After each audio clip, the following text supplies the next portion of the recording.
Hi, Kris. How are you? Great to meet you. Appreciate it. My first question to you is: would you consider yourself a Rastafari? No, Rastafari is a religion. I'm a Uh-huh. Christafari.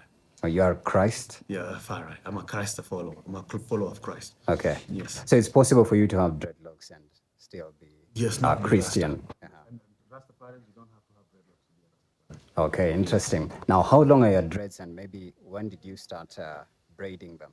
They're 12 years long. I started in 2013. They're now almost to my knees. Uh-huh. Yeah. Right. And how do you clean it? How do you keep them clean? I wash them twice a week with shampoo, and maybe 3 times in a year, 4 times a year, I conditioner them. Use conditioner. Yes. Right. You've been to 16 countries. Your business is mainly centered abroad.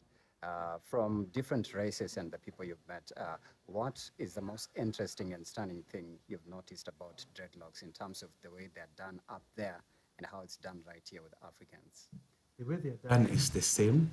It's just that the perception is different.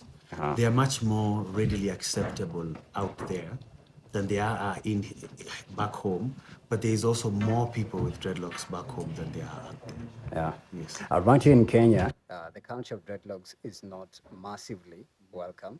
If you were to work, for example, in an office setup, they would look at you differently. What do you think makes people to have such connotations of people who have dreadlocks? It's the past. We've had the past with the Mau Mau being called a terrorist. And then we've had militias like the Mongeke terrorize people.